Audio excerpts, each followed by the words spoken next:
We're back. Judd'z Budz, episode 163, Gretzky plus Granlund. As always, our host, Bogsy, joined by my good buddy, Mr. at State of Hoppy. Hoppy, how we doing? We're doing good. And the awesome people that tune in every week helped us get to 2,400 subscribers on YouTube, which is pretty cool. So shout out to all you guys. But honestly, man, like got the first cabin weekend in, which was nice. Kid loves it up there, was buzzing. But dude, I know we're gonna get into it a lot more, but I'm just like shocked at how much of a nothing burger both of these series appear to be turning into. Like I expected to see some really good hockey, and it is what it's been. Yeah, I still think the Dallas-Edmonton one looks way worse than it actually is. It's better, especially game 3, watching than it is on paper. Right. But I mean, this Florida-Carolina series, I mean, I'll go as far to say it's a disgrace to hockey and sports in general. And this Carolina Hurricane Eastern Conference Final record feels impossible. It's unbelievable. I never thought a team would do that, lose 15 in a row in the conference finals, and like a thorough ass whooping pretty much every game. That's the thing, man. Like there's just nothing. They have absolutely nothing. Well, I thought there's a decent chance it would be the no sweep, right? Like that wasn't off the table for me. Is Rod Brind'Amour basically gonna like go to that press conference after tonight's game if they lose and be like, "Yeah, this one was a sweep"? I think that has to be the first thing that comes out of his mouth. I would applaud it. Like that would be incredible. Like he has to, or it'd be funny if he just pretend. He's like, I don't know what you're, don't know what you're referencing there. If he just pretended it never happened, then that'd be a funny way to go about it too. But like they look horrific. It is terrible. I mean, it's like entertaining to watch, like when you're watching a car crash. It's like, this is terrible, but I'm not going to stop watching it. It's insane. Like they look so bad. like in Florida also, to give them credit, as they get deeper into the playoffs, they feel and look more and more just like legit unbeatable. Like they are incredible. And like it's crazy because I still don't think a guy like Matthew Tkachuk's even healthy. Like, oh, he's not. And he's finding a way. Now he's just in like prick mode where he's just like, I'm gonna be a real piece of shit on the ice, which I mean he always is, but like obviously with the Aho thing, that's like standing out more and more. But like he's slowly getting a little bit healthier. They're getting like offense now from that line though in general, where like the previous series, their top scorers was like on the blue line plus the Marchand, Lucier and Lundell line. But now they're getting scoring from that top end of the lineup, and it's like they feel legitimately unbeatable, and it's insane. Did you see the Maurice quote? Which one? I'm at the point now where I'm like, everything he says is pretty funny, but like I always, especially the church one. The would you shotgun a beer in church? I think it was like, if you shotgun a beer, would you do it in church? No. It was, have you shotgun a beer? Do you go to church, or do you have some kind of religious tie? Great. That's what our guys are. They're the nicest people, talking about how like Bennett and his wife are like saving dogs and cats, and how he hated Matthew Tkachuk when he was in Winnipeg and Tkachuk was in Calgary, and then he meets me. He's like, "Oh my God, you're the nicest human ever." It's like, they're great people, but then that puck gets dropped. Yeah. It's like, that feels accurate. I guess who's got the better media going right now? Maurice or Marchand? I think probably Marchand, because it's like, with how good this Panthers team is. Everyone obviously, I mean, it was also, there's been a lead up, like the Four Nations shit was going on. People were like, damn it, I think I like this guy now. And now he's playing on just the biggest piece of shit hockey team, but they're very good. And he's just dropping dimes like in terms of like just his play on the ice, but also in the media. Some of the shit that's coming out of his mouth is outrageous. And it's just like, oh, I miss when the Brewers would make deep runs because like he would do this shit and he was a lunatic on the ice, like licking people in the face. Where it was just like, are we sure that he didn't think there was honey on their face? That's what we have to, if we go back now, that's a legit question. The question we didn't know that they needed to ask. Yeah. This is delayed. We found out eventually. But yeah, I mean, I think at this point, people are just used to Maurice doing this every year. And like, I mean, he was obviously, he's always been very good with the media. Like he had a ton of just banger in terms of quotes, like when he was in Winnipeg too. But like, people are just like having to accept that. They're like, God damn it, from the Four Nations, now this shit, like everything that, like Marchand's doing, it's like, fuck, I think I do like the guy. It's like, this sucks. What was I don't remember the quote verbatim, but they asked him like, oh, what do you think about your like teammates shooting the rats at you? He's like, they just want me to be reunited with my family. It's just incredible. It is great. Now, in fairness, like him and Maurice are spicy. Matthew Tkachuk is dropping sledgehammers. Yeah, I knew that was going to come up. How can it not? When you reply to yourself 7 times, I have no choice but to engage. Yeah, I was just I think again because I have like Panthers / Paul Maurice / Matthew Tkachuk like media fatigue eventually. Like every year, I'm like, all right, I get it. And it's just like the same shit.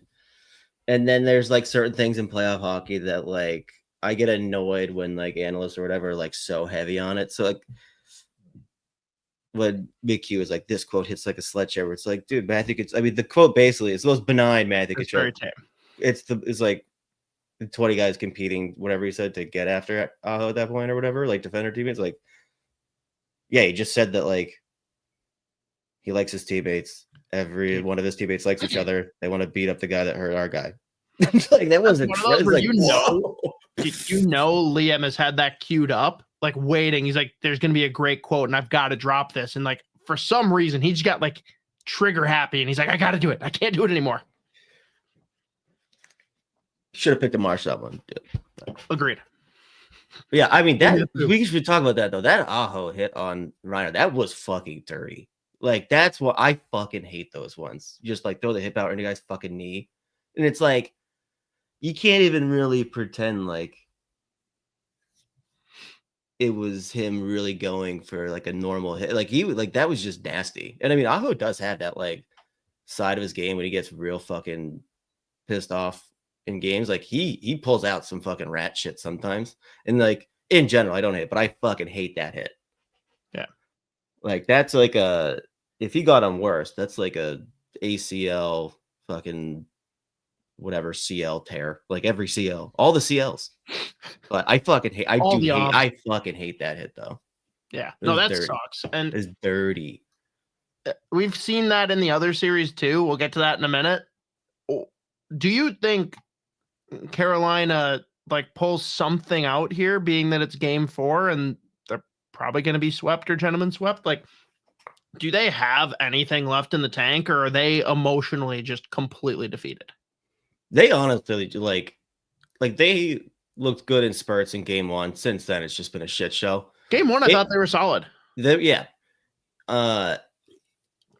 They just look so defeated, like demoralized, defeated. And I mean, you especially see that. Like, I get the other thing I get annoyed about is like people going off about the lack of like anyone stepping in for Aho when like Tkachuk jumps him and shit. I'm like, that's less like people are like, well, no one has Aho's back or whatever. To me, it's more like they're just defeated. Like they're like, oh fuck. Like they look like they have no belief that they could even produce anything. Like, and they're so fucking stubborn in this system. Like they don't change anything, which I think is like one of the big knocks on Brind'Amour. And it's just like, but it's a conversation we have every time with Carolina. It's like, hey, this is a really good hockey team. they're really good in the regular season, but they change nothing in the playoffs. Like it's an exhausting way to play, and there's really not a whole lot of creativity when things get difficult or when there's a team that just poses a challenge as far as like a really hard style to go up against. Like they don't change anything.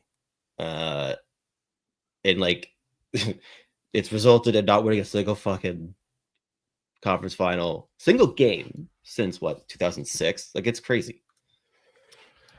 They just look like they have absolutely nothing. But I will say though, the one player that like I've noticed that has like tried things beyond like dumping in, just like shot volley, whatever, like Stankoven looks good. Like I've noticed him in spurts when he's got up a couple points now too. Like at least I love him. That's our boy, Logan Stankoven. But other than that, there's like not a whole lot going on. They also have like that back end, like breaking the puck out, transporting the puck up the ice.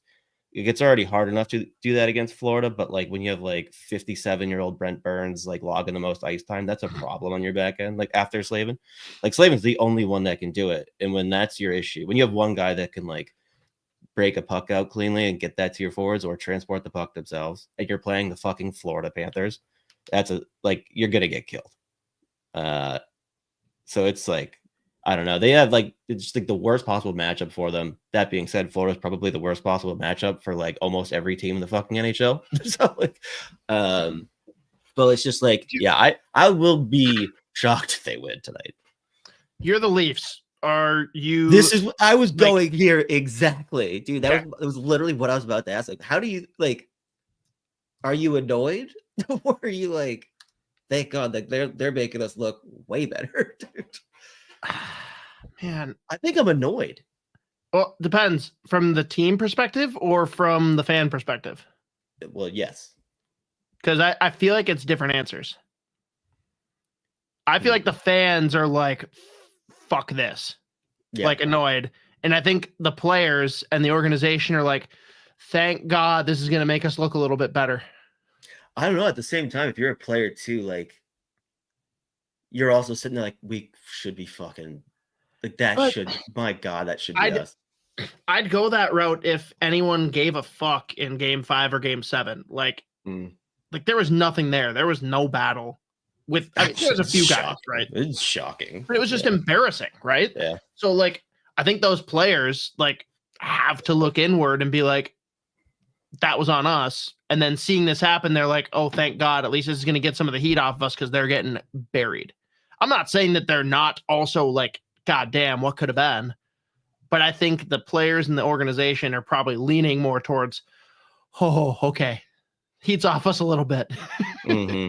But the fans are like, fuck that shit. We probably could have won the cup. Yeah. And it's like, it's also funny because then like I hear some like the guys in their media talk about it too. It's like, great, we're gonna have to get a fucking banner that says took the fucking Panthers to 7 in the second round. It's like everyone's gonna make fun of us even more. Dude, like, we didn't talk about it last week, but the Chargers with the stray shot at the Minnesota Wild was incredible. I respect the hell out of it. I think that's brilliant. Oh yeah. At first I was like, what the fuck, man? And then I was like, all right. Pretty cool. Pretty cool. I did that. Oh, I'm not kidding. I don't think I would have even come up with the Chargers if you were like across all sports or across any other sport, major sports league, someone's gonna throw a stray at the Minnesota Wild. I don't even think that I would have been like, I forgot the Chargers exist, to be honest. I would have, just because I wait every year for the Chargers schedule video to come out. Yeah, true. Otherwise, I'm with you completely. Yeah. Hey, Cam Myers. We've got Bennett is great, but it seems the only way they can get better at center is via trade. Rossi plus. I mean, I think I agree completely. I don't know. Do you think there are any centers on the market worth pursuing that we could actually bring in as free agents? Because I'm with Cam. I say no. Probably not. Yeah, I don't like, not like as far as like a big, like one of those marquee big time signings or whatever that you're throwing a lot of dough and term at. Doan money. That's right. Leafs money. Mm-hmm. Cam, appreciate the dono, buddy. Why don't you throw in for us? Who are a couple of the guys that you like want to see the Wild pursue as part of a Rossi trade? And we'll kick the tires on that once we get into the Minnesota Wild stuff coming up. I feel like there's not really anything else to talk about for Carolina and Florida. Like, that series is done. Dallas and Edmonton, for stretches of games, it's been really competitive. But then all of a sudden the Oilers just completely take over. Now, we talked about the cowardly hit from Aho. What's worse, that or Nurse just two-handing over the top of Hintz's foot? I still think like the Aho one is just so fucking dirty. Like, I mean, guys throw like a two-handed whack at people in the skate, the legs or whatever all the time, and like rarely does it result in like a fuck. I mean, did they say if he like broke his foot or his ankle or something? Because I mean, he took warm-ups, didn't play in game 3. Yeah, that sucks. But I'd love to. Russo has to chime in when he sees people. I think it was under Wyshynski's post, basically saying like, and Hintz is not playing again. And Edmonton fans will still tell you that he is faking it. Yeah. And Russo has to comment, be like, it's okay. For like 8 games, they said that Marcus Johansson was faking his concussion. So, yeah. And then, of course, everyone comes in like, oh, look at this D-tier writer coming in and trying to, get more clicks and attention. It's like, all right, moving on.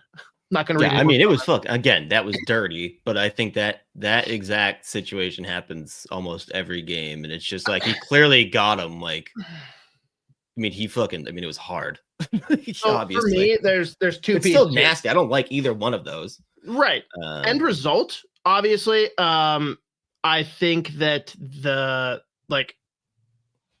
anytime you're going at someone's knees with your body, I'm going to be worried. Right. But that one was at least somewhat in like the heat of the flow of the game, whereas there was plenty of time sitting there. That felt pretty like targeted and deliberate. And am I saying he's trying to break his foot? No. But I hate when people use their stick in that way. You're hitting a guy where there's no pads. Like, I just don't like that. Now, if you told me that Aho saw Hintz and he's like, I'm going to come out there and my goal is to destroy your knee, then okay, worse.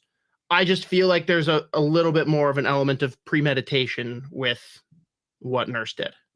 Yeah, no, I think because I'm pretty sure when I watched, like they were going at each other for a little bit in front of net first, though. Mm-hmm.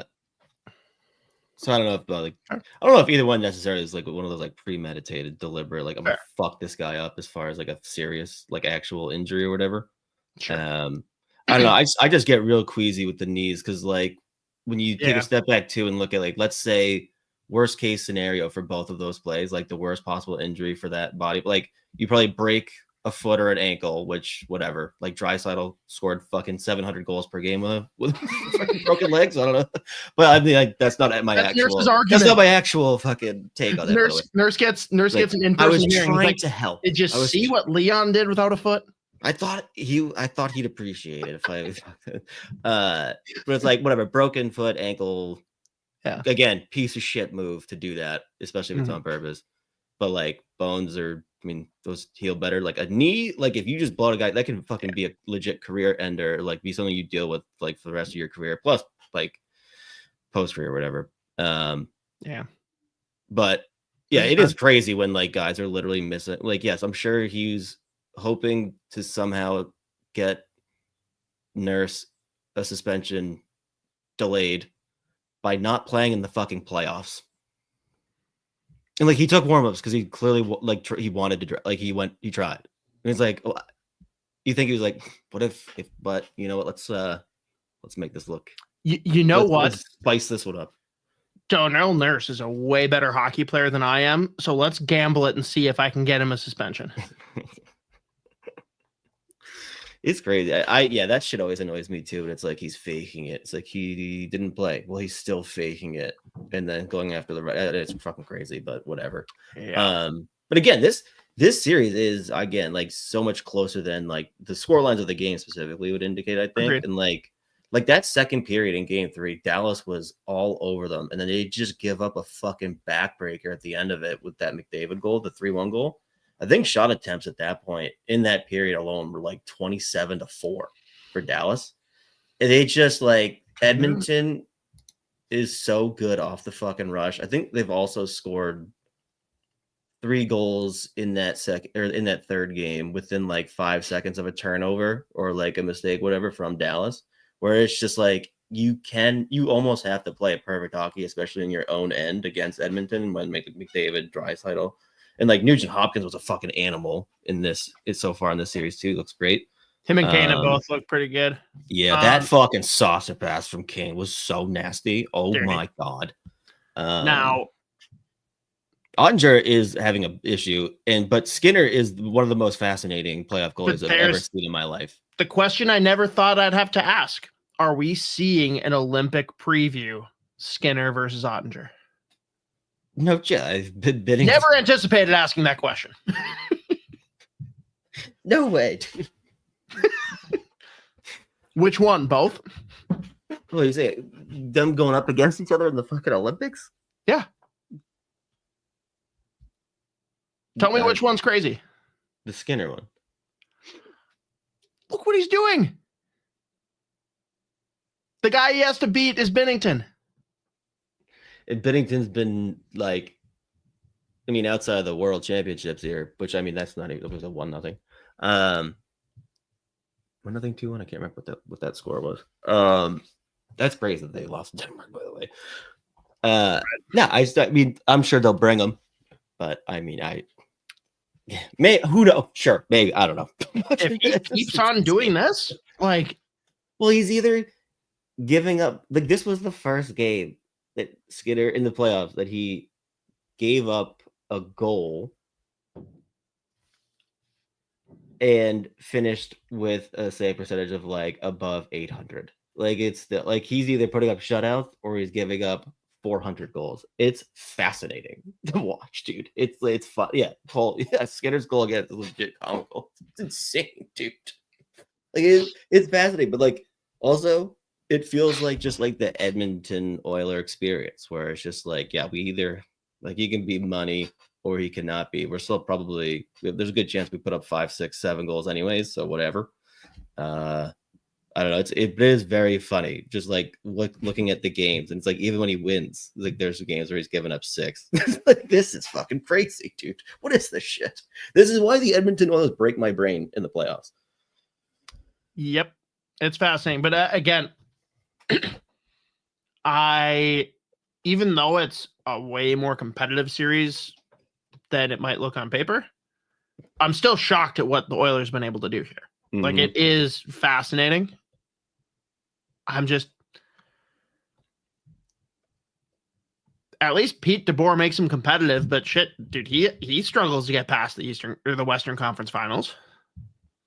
Do we just have them and the Hurricanes play like a grudge match? One game, winner takes all, like erases all the bad juju? Yeah, just tell DeBoer. Rod would say they didn't get swept still. Just tell DeBoer it's game 7, and then they'll win. But game 3 too, like that fucking missed puck over the glass, only to get scored on less than a minute later, is brutal. That was also just fucking awful. And that was, yeah, I mean, obviously immediately in the back, but I think then they scored again. Either was that on the power? I can't remember if they got like a power play and then scored again like immediately too. So it was 2-0. But again, obviously, like Heiskanen still getting back up to speed, Robertson still getting back up to speed, and now Hintz is just not going. Even if he comes back, he's not healthy. So that you're behind the 8 ball there. Like, you need better, obviously, performances from Ottinger. But like, you just have to find a way to like eliminate some of this stuff off the rush. Like, Edmonton is terrifying when they get going downhill. Like, they're legit unstoppable. And I mean, they're getting production from the back end too. Bouchard's just another fascinating defenseman. Just such an Edmonton Oiler, like, top D man. Like, he's like, yeah, that's like exactly, that is the epitome of this team. It's crazy. But he's looked really good too in this series all around. But yeah, I don't know. I still think this one looks like it could potentially go 7 if Hintz can come back and be not, like, at least not playing at 50%. Like, if his speed is even like just hindered like in a big way, that's going to be a problem, because that's one of obviously like his best assets. But yeah, I think they had like Oscar back playing fucking first line center in game 3, which problem. And like some of the other guys need to get going offensively, like Duchesne. And I'm not the hater that a lot of the Minnesota market is of the Dallas Stars. Like, sure, I hate them like from a rival perspective, but like I respect the hell out of what they've built. I think that they arguably have the best front office in hockey. Is that reasonable? They're at least like in the discussion for it. Yeah, it's like them in Florida, yeah. If they can't do it now, it's only going to get harder with the salary cap constraints that they're going to have moving forward. Like right now, looking at next year, I think they've got like $4 million in cap space to re-sign like 5 forwards and a couple defensemen.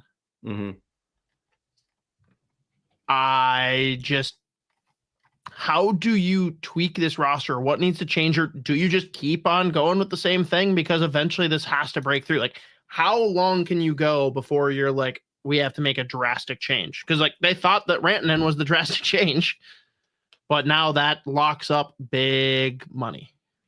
Well, I mean, I'm not doing it.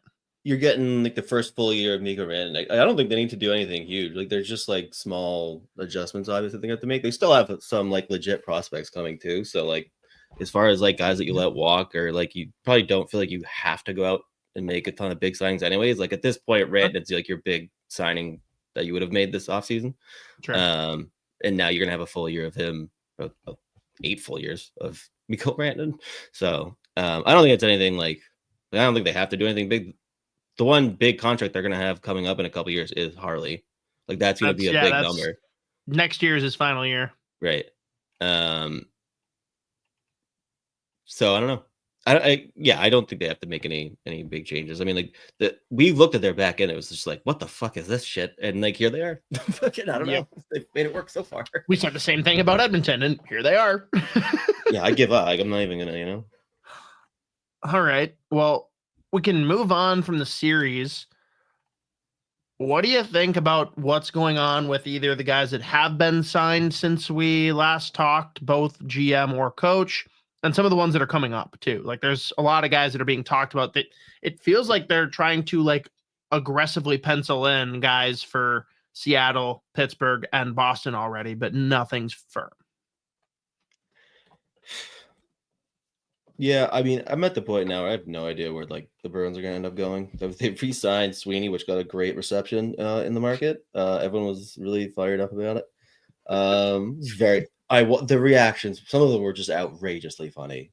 Where it was just like, we're all looking for the guy who did this, and it's like, fucking, and here we are. I don't know. They've mentioned a few guys for like their coaching or their coaching position. Jay Woodcroft kind of scares the shit out of me. He's one of like feels like one of the finals for the job, which I don't necessarily love. Mitch loves another one. I actually like that one, but we'll see where he goes. Seattle's going to be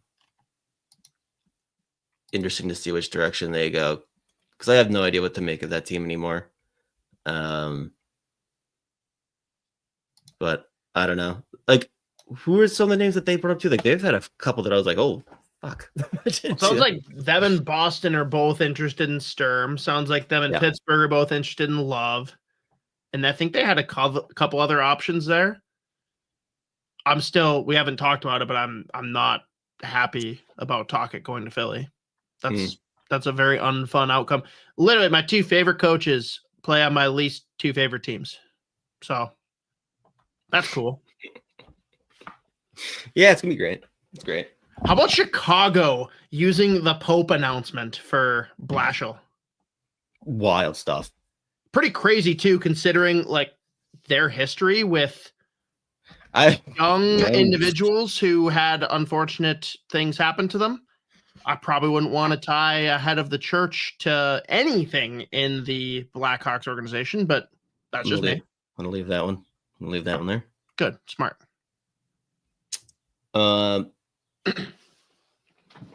Yeah, fucking Blashill. That's enough. It's just like, Jesus, I don't know, man. I think, hear me out. I think it's a fine hiring because it's a patch over. Like whoever they hire is not going to be their long-term coach. I think that's why David Carl was like, hot no. Yeah. right? Like they are not ready. He's like, come back to me in like 4 or 5 years and maybe I'm your guy, you know? Right. Yeah. So like, I think Blashill for 2 or 3 years, he's a capable coach. He's good at working with young guys. Like I think, oh yeah, we're not supposed to say that part. Fuck. I think he'll be fine for what they need in the short term. He's not going to be there when this team's a playoff team. Right. They're like they're not hiring him to win a Stanley Cup, so No, not at all. yeah. What about Darsh? Stan Darsh going to the island and Brendan Shanahan being a little bit too late to the party.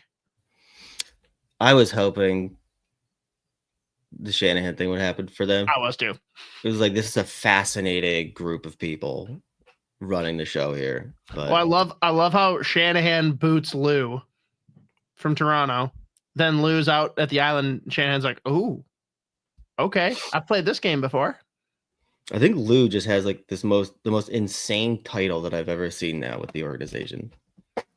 It's just like, I think he has an advisor to the fucking owner role or some shit. Like Assistant to the regional owner. It's insane. Like I was like, what the fuck does that even fucking mean, dude? Word salad. Whatever. Fair. And then we got to at least address it before we pivot over to the Wild.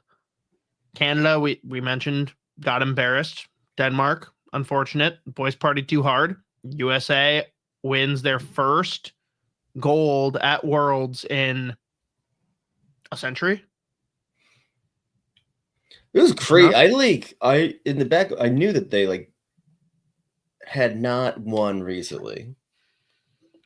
I didn't realize how long it's been since USA won a World. Sick all off the rush from Tage too. He's so good. Well, if you ask Twitter, he's going to be with the Wild. So yeah. And the amount that Zeev Buium has won before he's turned 20 years old is legitimately insane.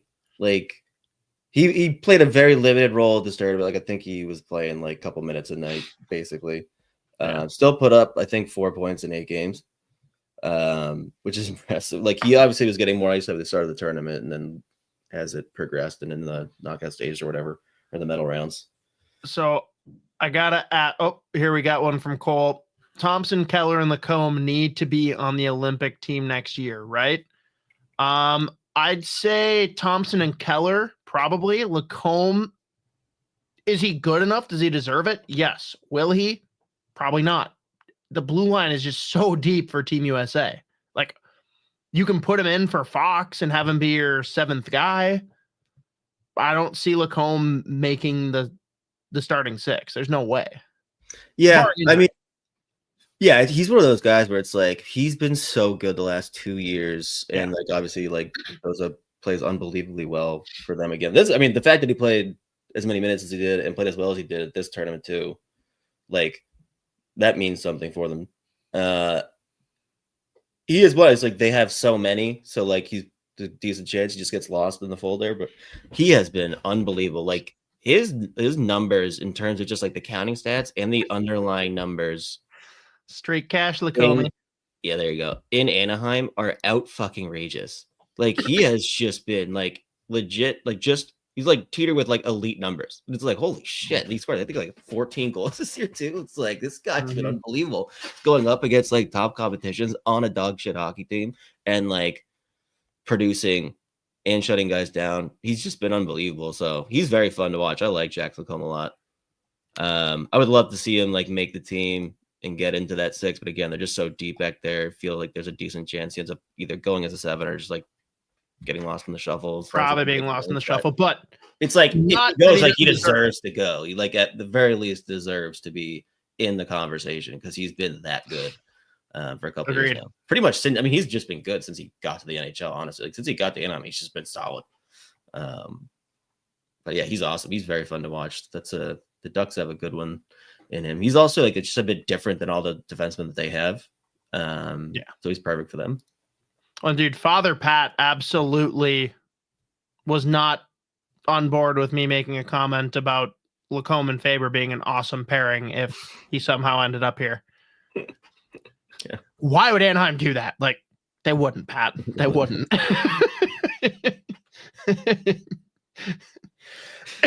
How can you not talk about reuniting him and Faber, though? It's just too fun. Yeah. Yeah, they rock. But it is awesome to see how he's done. All right, so Minnesota Wild talk. Let's get into it. I know there's been a lot of comments and questions. First, I know Isha made the thumbnail related to Craig Button's reaction to Marco Rossi rumors. So we'll just address that so that we can check the box. He basically just said, be careful trading skilled players. Mm-hmm. But clearly the message underlying as he continued talking was trading Marco Rossi is a mistake. Mm-hmm. I think like literally there might be like 2 or 3 people in the world that think it's a good idea. I think like, let's see. It feels like everyone's on the same page Guerin, outside of the guys that are making the fucking decision. Bill Guerin, Rossi's agent, and Craig Leopold because Bill Guerin told him. Yeah. That's the list. Yeah. But that was a great fucking interview. First, like, even just before we even dive into what Button was saying in that podcast, like, I fucking love Craig Button. Like, he's awesome. He's a dude who's like, he doesn't have conversations where you feel like he doesn't give a shit or doesn't want to be there. Like, even when he was like just talking about like golf at the end and his dream foursome, like first of all, fascinating choices. I kind of loved it. Like, it was just, I did not see any of these ones coming, and it's very funny. But like, even that, he was going in depth detail. I fucking love the guy. So like, I really enjoyed listening to that interview. Like, he would have sat there for hours with you. Oh, for sure. And there's a lot of times too where we'll like ask people to start like, hey, like, do you have a hard stop at all that we need to be aware of? Because we got to make sure we get the Waggle question in, of course, for our great friends Waggle Golf. But he's like, oh no, I got more than 30 minutes. Like, I got at least 40, 45. I'm like, all right, we'll go with that then. Just a genuinely good dude who's like obviously knows his shit. What do you? So here's my question then. If we're gonna talk about that, and this I guess should be pushed to the prospect segment, but I don't care. Juracek basically said that he is a third pairing guy and that's all he'll ever be. How do you feel about that? Yeah, I mean, I understood what he was saying. To me, it was more like accept whatever role you get, but like obviously compete hard. I see, again, like I see why he would do that. I'm obviously higher. I think he can be a really good 4, which isn't like crazy. Like Button said 5. I'm saying like I think he's a solid 4. It was interesting too. He's like be like a Brandon Carlo. I'm like I think he's like a little bit more wild than a guy like Carlo, but he's got significantly more upside as far as like his offense goes and his skill. Like that's one of his main assets. It's just like the amount of offense he can produce in the back end, the shot that he's got, and the skill, and like his willingness to walk the blue line. Again, especially given the fact how much they gave up, you hope that he doesn't just like top out as like a solid third pair guy. But again, like if he can find a way to fill a role and be a big time contributor, whatever role he's in, it's fine. But again, I understood what Button was saying. I still think there's more upside there just in terms of like the offense he can provide. But yeah. And I see solid number 4 that can give you some second power play looks, especially on this team too. There's not going to be when it's all said and done. Some of the guys that are coming like Zeev, Buium, like your offensive looks, especially the power play, are probably going to be a little bit more limited. So definitely some room to grow like defensively, and he does have that physicality and nastiness to his game when he wants to. Obviously everyone talks about the skating, which I think is a little bit overblown, but definitely gonna have to work out to be an everyday NHLer. But he's just had such a up and down path, like to get here too. Like just first of all, just needs to get healthy and just get back to playing. So we'll see. Yeah, but I still think there's more upside. Off the Lacombe thing, which again I was just kind of messing around. A couple people replied saying that Faber's already got his pairing mate in Buium.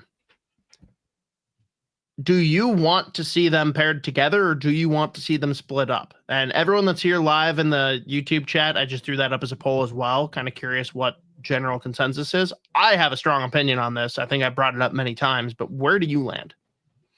The idea of them playing together is obviously very fun. Like, Faber's just legit already elite defenseman in the NHL. Buium is just like, he's the most exciting prospect in the pool. I still think you split him up. That being said, like, let's say down the line, is there going to be a situation where there's a decent chance they end up on a pair together? Sure. But especially like early in Buium's career, probably better to like separate those two, even though Faber, again, he's already like a legit fucking 28 minute a night defensive D-man. But I think down the line, I can see the world.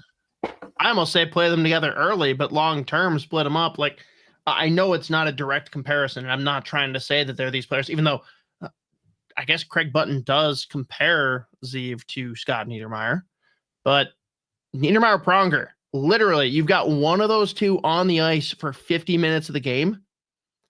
I'd love to know that I either have Faber or Buium on the ice for the entire game. Like, obviously, it's a matter of finding the right guys to pair with them and make it make sense, but I'd much rather have them split up. Mm-hmm. But I know that the fan base will not agree. So yeah. Is what it is.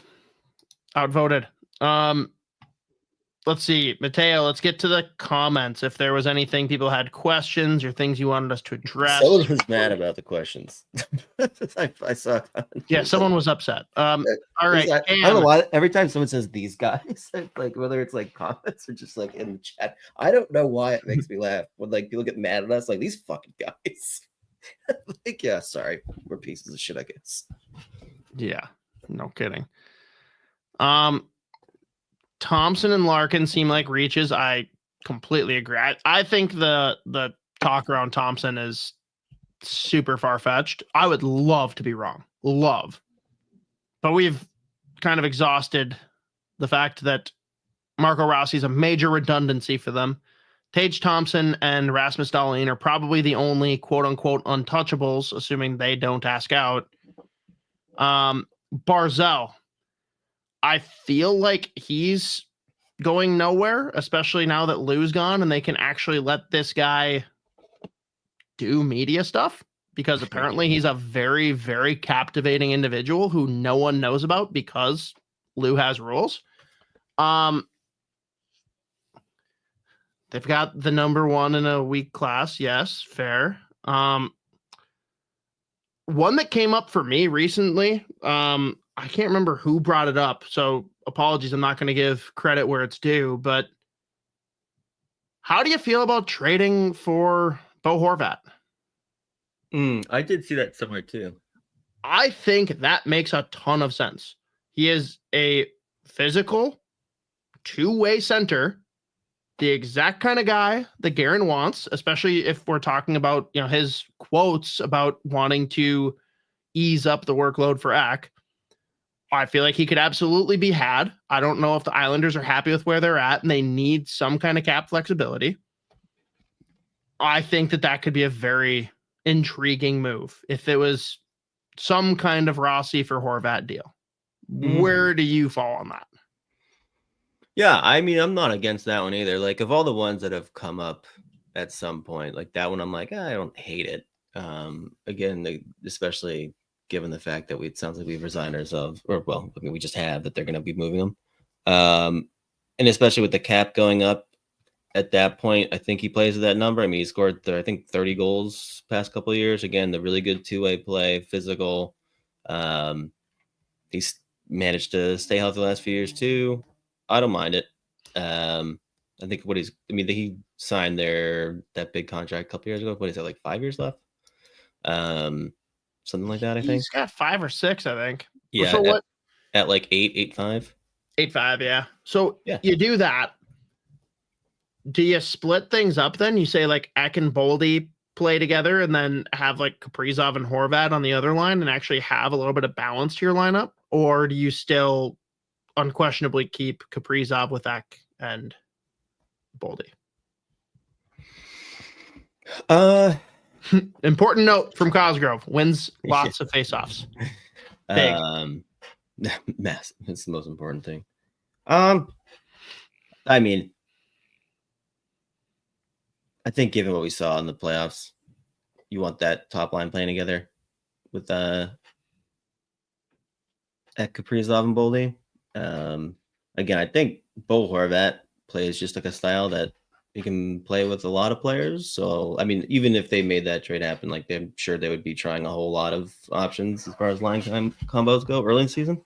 I don't know. I think given what we saw in the playoffs, how well that top line played, I would imagine that they want to find a way to keep those three playing together, unless Kaprizov's like, no, give me Zuccarello. Plus, we'll see what happens with guys that are coming in here too, like a guy like Yurov. Sure. So we'll see. Fair. It's going to end up just being Johansson that they resign. People will shit. People will not be thrilled. And they're going to have him play center. They're going to get a 5th round pick for Rossi. Get all the bad juju. Cam, it seems a sure thing EP40 will be on the move. I just can't see Bill Guerin being interested. I also just don't think they can do that. Like, if they come out of this whole saga with like Pettersson and Miller, if they come out a year later with neither one of them still on the team, that's crazy. Like, that's just like I mean, they're gonna have to. I think I saw Friedman talking about it, like just given like the shit show that Vancouver's been. He's worried about like them attracting free agents and shit or whatever. But I don't know. I don't think you can, especially not now this offseason or like in the next calendar year. Like I don't think you can come out the other side of this like whole drama thing with Miller and Pettersson with like neither player. But who knows? They got to make some big changes, I guess. That's what they've all been talking about. I'm like, I don't know. And the bigger thing is it's their last chance to move him, right? Mm-hmm. I just think for the Wild, you broke up a country club. Yeah. Now you're going to bring in more guys that are supposedly locker room problems. I don't know. It seems interesting. He's a great player, no doubt. And if you promise me that shit's behind him and it was literally just him and JT Miller can't coexist, I'm in. I just don't see Guerin being willing to bring in a guy for $11 million when you don't know what the heck he's going to be. Yeah. It's tough. It's real tough. I agree. If Rangers go into rebuild, I'll eat my hat because they just brought in Mike Sullivan, who very much notedly left a rebuild to go and try and compete. So I don't see that happening. I'd love to see JT Miller over here. That sign me up immediately. Yeah. And Bill Guerin loves Guerin would love it. Yeah. that guy. Oh, yeah. I don't think there's a more Bill Guerin player in the league than JT Miller. Probably not. JT Miller would probably come in and alpha Guerin. Right. I'm sure they would love that. Dude, if not for the fact that Rossi would have to leave to get JT Miller back here, JT Miller would come in and be like, you fucking idiot. Sign this kid now. Don't be dumb. And Bill would be like, yes, JT. Yes, sir. Yep. All right. Danny Basti should keep Rossi, cut ties with JoJo, Nyquist, Brazeau, and Merrill. Maybe buyout / trade 1 to 2 of the following players: Spurgeon, Foligno, Trenyon. Marcus Foligno deserves zero bad talk. He's one of the best players right now. Yeah, he's just an animal. His underlying numbers defensively are fucking insane. And he was just a beast in the playoffs too. Like him and Hartman together should be a line again. Those two just raised their game at the right time. But yeah, no, Foligno's also Spurgeon's a quiet captain. Foligno's the vocal leader in that room. I think everyone knows that. And it's just he's a guy that when you talk about moving someone out or buying someone out, affecting the room, I feel like that would be a big one. That'd be weird. Trenyon, I understand people asking for that. I don't see it happening. But I won't bash anyone saying buy out Trenton. Like, I get it. Let's see what happens now that he had like an okay playoff. Maybe he comes in the next year and does something. But I mean, end of the day, everyone knew that was a bad contract the second it was signed. It just looked so much worse as the regular season progressed. At least he did show up for the playoffs, which is what you knew they were trying to do. The amount of money you've allocated to him makes no sense. So we'll see. Mateo, what else we got? Caleb Myers. The problem is that Rossi was disrespected in the playoffs. I don't blame him if he asks for a trade. If I were Rossi, not a chance I'm signing a contract in Minnesota. And I think on top of that, Caleb, the bigger issue is not only that there's like a distrust between him and the coaching staff in the front office, but now a bridge deal's off the table. Bridge deals are to prove yourself and make more money in a couple of years. He has no reason to believe that he's going to be utilized in a way that allows him to capitalize on the next deal. So it's too bad because a bridge deal makes way too much sense in this scenario when you're like, hey, we got a bunch of potential centers that could play for us.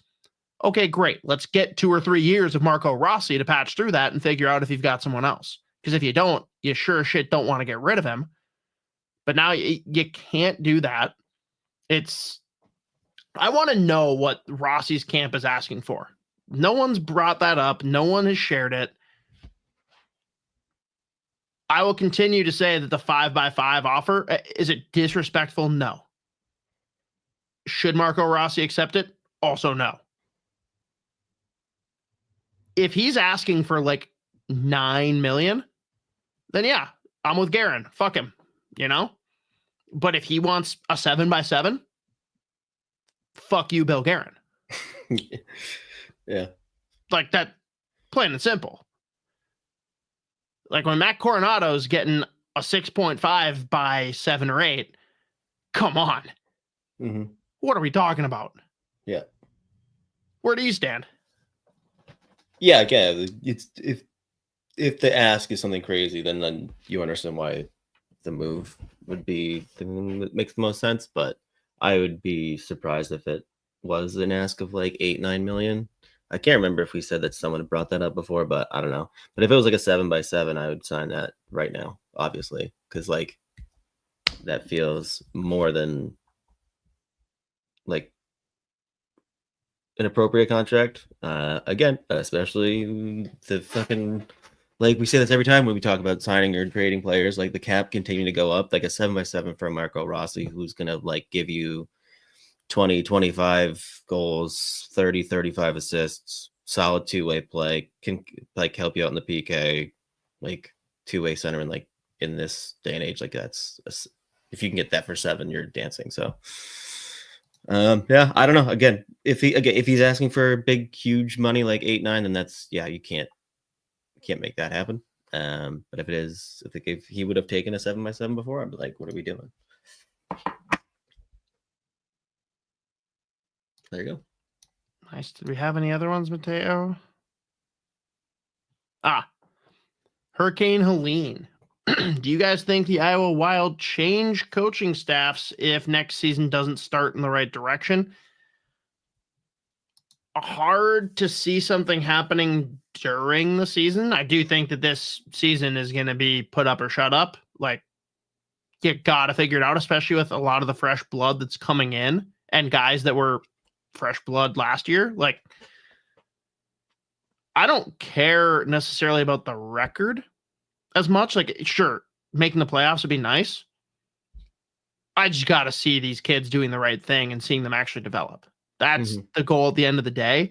And like, you look at a lot of the teams that like go deep competing for the Calder Cup, you got a lot of veteran presence. You got guys that aren't going to be NHLers a lot of the time, but making the playoffs at least should be the goal when more teams make it than don't. And I don't know. It's going to be an interesting year given the confidence that's been instilled in them, when I'm pretty sure everyone from the outside looking in is like, what the hell's happening down there? Mm-hmm. Yeah, I mean, the whole thing, like the mantra with the AHL, it's a development league, but winning is like very valuable when you're like growing and developing. But like they haven't even sniffed like having a chance of winning. Like they've gotten either worse or just stayed the same year after year. Like they've technically made the playoffs like once or twice. When like the formatting was all fucked up and basically everyone did make it. And then like you said, like the fact that more teams make it than don't, like you should be at least like flirting with the playoff spot here, but like they just haven't. But for me, the big thing is like we have seen so many, like the past couple years, they drafted super well. And the guys have been in Iowa for a while. We haven't really seen take huge steps. There's been like a handful, like maybe. Some of them aren't even here anymore. So like that's where I land, where I'm like, there has to be change. This is like an important year. And I did not love the fact that at that like end of season presser, they're like, any change to Iowa? And like he was like, no. I was like, okay, moving on. Like it was like, well, that's not Also, great. what else is he supposed to say? Well, no, it's like I was hoping to like hear more about thoughts on the Iowa Wild and like the organization and like what they want to focus on there, what changes they could possibly make as far as just Reporter like should have asked. investing more. I don't know. But who knows? I get that's the thing that's frustrating where I'm just like, I haven't seen anything that would indicate that like there's going to be big time changes coming. So we'll see, I guess. We can all hope, but they need to make changes on that. Like players need to develop. It needs to be a solid place to develop, especially with this many like top prospects coming too. All right, I think we got one more topic here before we jump into. Oh, we might have two. Before we jump into a segment Mateo teed up for us. Bill Pariseau, give me realistic % chance of a Rossi plus height/hate for McTavish swap. Unless there's something I don't know, it's close to 0. Yeah, I would be. Is there some kind of riff over there? What? Is there any kind of riff? No, I don't think so. Then yeah, no way they would do that. I wouldn't if I were them. Yeah, I don't think that it would take an insane package for them to even consider moving a guy like McTavish. He's just a stud. He's getting better every year too. He's been real good for them. He's like he's such a fun player. He's just an animal. And he's a prick too, which is awesome. I'd really enjoy getting Troy Terry. That'd be fun. He's a fun player. Funny dude too. I'll tell you, it's weird they went to war with him being Rossi instead of signing him to a deal and then trying to sort it out. Players with term are more valuable. Sure. Yeah, I mean that's what we talked about before. It's just like if they've been designated to trading, like they've done nothing to improve whatever they're going to get back, but I don't know. Yeah. Cam with another dono. Appreciate you, buddy. He says Billy G starts wars with players, i.e. Cam Talbot. That is an interesting one for sure. I saw too, where's the comment that came after? Trav says, wasn't it Talbot's wife and agent that drew first blood on social media? I'll agree that that's why the trade happened. I don't blame them for reacting though. Like we were all screaming like, Bill, why are you not playing Cam Talbot? Right? I remember. Yeah, I don't know. I remember. I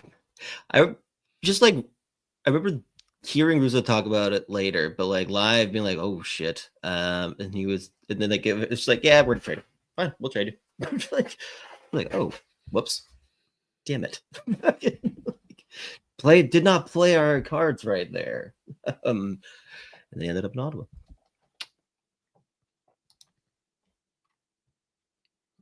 There you have it. But yeah, I think it's good and bad. Like it's good that Billy G like doesn't give a fuck and does what he thinks is necessary. But I also feel like there's 0 checks and balances when he might be wrong. Is that fair? Probably, yeah.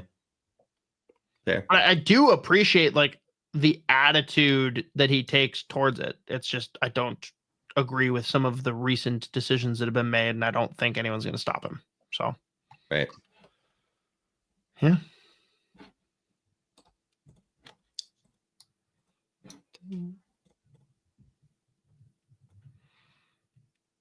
All right. This or that. Not to be confused with is it I'm trying to remember who it is in Buffalo. I have no idea. Is it Baron or someone has like a segment he does dis or dat because he's very French Canadian. I can't remember. Why am I spacing on names? That doesn't matter. This or that. We've got contract projections and free agents, and Mateo wants us to pick who we would rather have with the Wild. So we've got Brock Boeser with a projected $8.5 million over 6 years. And we got Nikolai Ehlers projected $8.1 million over 6 years. So I'd say the contracts are pretty negligible if we're going to be that close. Which player do you want?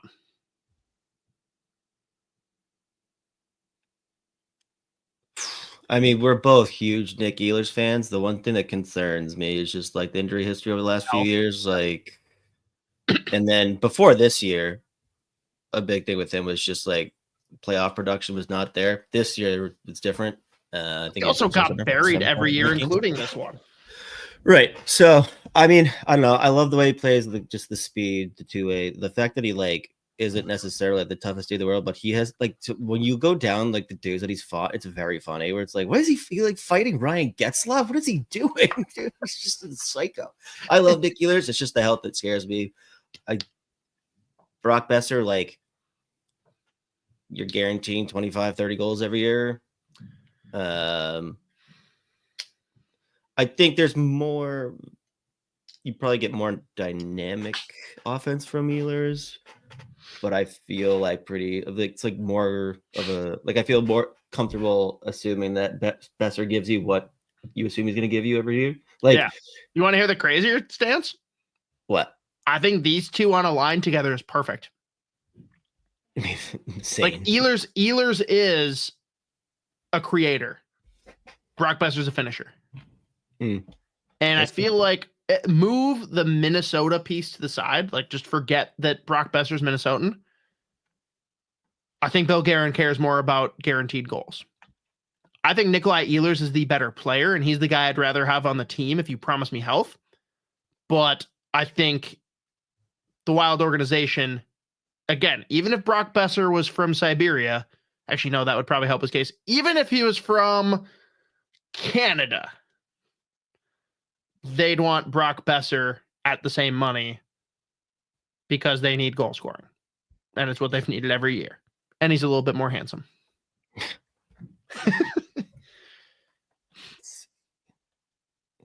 But yeah, there we go. Ehlers 29. Yeah, I think I think I'd lead Boeser. Yeah. Dis or dat. We've got John Tavares, 7.5 million over times 3. Brock Nelson, 6.7 million, 3 years. I think I'll go Brock Nelson on this one. I would. Part of it is I don't think Tavares is coming here. I think I would be surprised if Brock Nelson takes a 3-year deal. Am I wrong on that? Yeah, I mean, I don't know. It feels like one where it's like there's like a handful, like only a few teams he would do that, and obviously like there's the ties to Minnesota, so who knows if that would be. But like, I mean, at that point, that's like your last contract where you're getting like any kind of like big money. So right. Like, I feel like Hankinson is pushing for 4 or 5 years in a deal with Brock Nelson.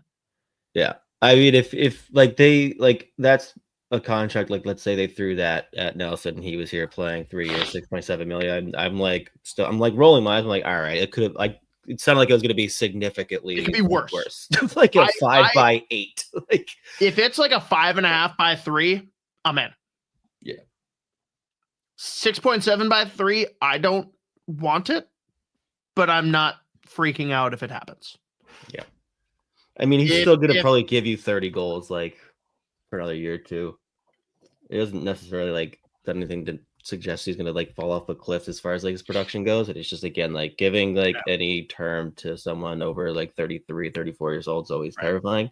And that's what I was wondering with the Tavares thing too. It's funny. I was actually like thinking earlier, like, again, he really probably only wants to go back to Toronto. I'm sure he'll make something happen where like he gets to stay there somehow, some way. But I was thinking in my head, like, would you throw him like the Pavelski, like the 3x7 or whatever? I think that was what Pavelski signed in Dallas. I mean, I don't hate the idea. I mean, he scored 38 this year. Like the fact that he's not moving very quickly whatsoever, and he's still scoring 38 goals. He's smart. It's just really smart two-way centerman. So I don't know. Well, the difference for me too is I think Nelson is more the mold of player that Guerin wants. I think Tavares has like a ton of leadership that he brings. I think that he's a smart player. I think that he makes players around him better. Like if you want to stick, like for example, you want to have Liam Ogren ride shotgun with him for a little bit, I think he's all the better for it, right? Mm-hmm. So in a world where Tavares isn't basically saying it's Toronto or bust, I entertain it. Mm-hmm. Yeah. But we know Billy is hard out for bringing in Brock Nelson. And if he gets anything that's a X3, he's giving it to him. So we'll see. Like I hate that people are making me like act like I hate Brock Nelson, because I've always really liked him as a player. I hate the New York Islanders, and I've always had a soft spot for Brock Nelson. I just think with the way he played for the Avalanche in the postseason and the money that he's going to command, I'm out. Mm-hmm. But there's a lot of things I like about his game, and when he lands here, I'll be pissed for a day or two about the contract, and then I'll spin zone it into, okay, what does he bring to this team? And I'll end up being happy. So I don't know. It's weird. Yeah. I mean, the playoffs really scared the shit out of me. Plus, when the season starts, he's going to be turning 34. Also, this picture is super outdated. His hair does not look like that. His hockey DB picture is insane. Oh, man. All right. So, yeah. Didn't really land on anything there, but we have Jonathan Drouin, a $5.1 million AAV, 3 years. Pew Suter, $4.9 million, 4 years. Pretty easy answer for me, but I'll let you lead. I'd probably just be like, why are you doing this to me? Probably passing on both of those contracts, but I guess Drouin.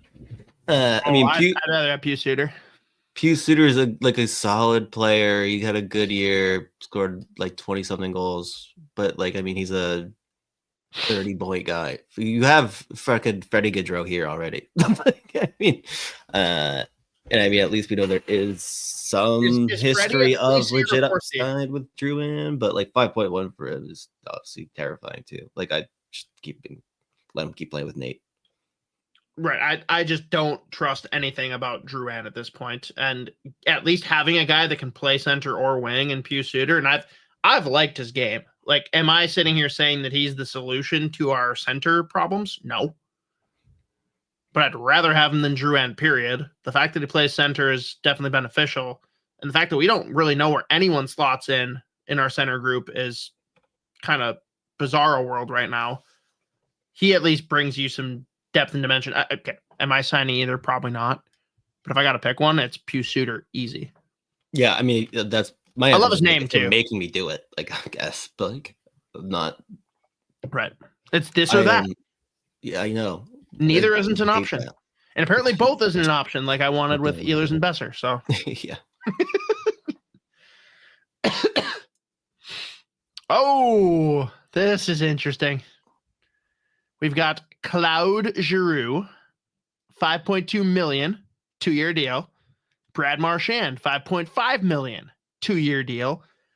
Let's be clear. I don't think either of these guys is taking a 2-year contract, but I know your answer. Yeah, you can go because everyone knows my answer. Honestly, my answer is yes. I'll take either. Yeah, I could be talked into either. Brad Marchand is absolutely my pick if I'm picking between the two for a lot of reasons, but I think Claude Giroux could be an interesting proposition, especially if it's a 2-year deal. Yeah, I think Giroux's numbers this year were pretty not great, but still a fun player, really good passer. He's decent on the power play. Can apparently play center, which is always fascinating. I always just have him in my head as a winger, but Right. I'm still. I mean, Marchand, what you're watching right now in the playoffs too is crazy, Dude. So I'm still going Marchand. I How think there's worried are a lot you of that production he's there. gonna just love what's happening in Florida so much these days? I'd be shocked if he didn't. Right. I saw someone be like, he's probably gonna go back to Boston. I'm like, no, the fuck he is not. You don't go back after that. I'd be very excited, but like, I don't Unless think that they're was going to give him great. the bag that they weren't going to give him at the time. Yeah, they were like, oh, our bad. No, what if Sweeney's like, holy shit, who's that guy? Like, Yeah. that's Brad. He's like, shit. And I said no? Yeah. Fuck. Yeah. No, again, this one's actually, again, I as much as I love Claude Giroux, this is an easy. If again, either one of those would Brad happen. Marchand is my easy pick too. I'm just saying Claude Giroux for some of the intangibles too. Like, he makes your locker room better. For sure. Mm-hmm. But yes, Brad Marchand for the win. Once you rat, you don't go back. That sounds dirty. I'm out. Yeah. Oh, we've got 7.1 million AAV for Matt Duchene, 4 years.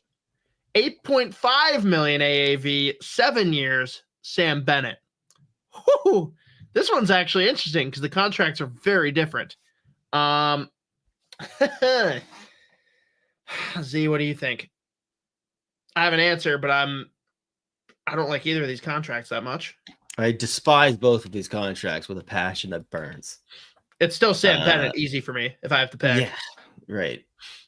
That's where I'm at. Like, and I honestly, I think think it's probably going to get something like this, which is crazy to me. Dude. And I get why everyone is like, get him to my team. Look what he does in the playoffs. Like, he's never scored more than like 50, 60 points.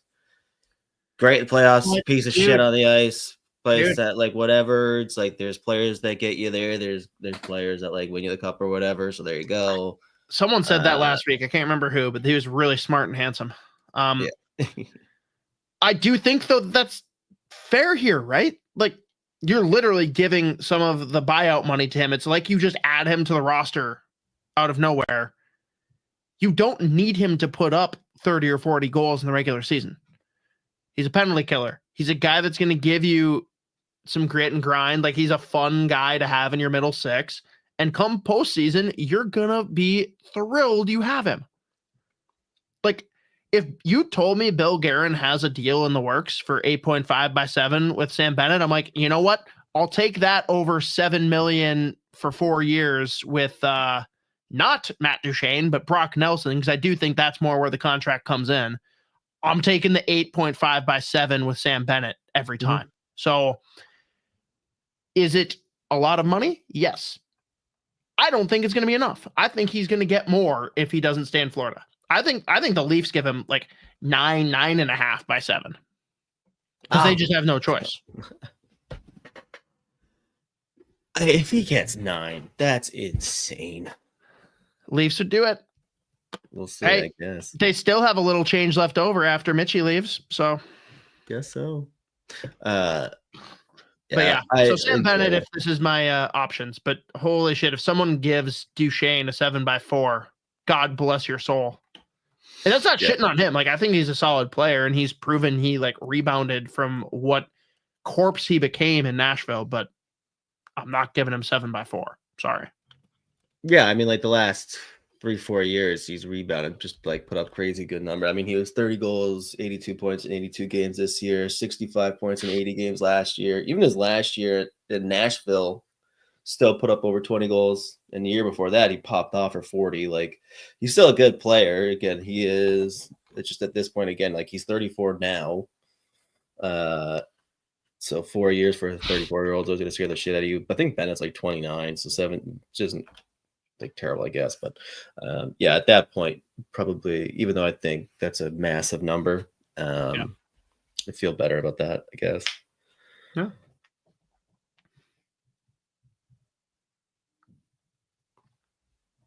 All right, that's the end of it. That was a good dis or dat. Thanks, Mateo. I think the Besser Ehlers one, if not for the fact that they've already basically decided Besser's here if he says yes. That's the most fascinating one to me. Mm-hmm. But there's some interesting ones in there. Dude, what would you do if Brad Marchand was with the Wild? Nothing. This Buy every a new Monday. Winnie the Pooh hoodie. Probably. The Electric. I love that guy. God damn it. He's so good. He's the best. I love him.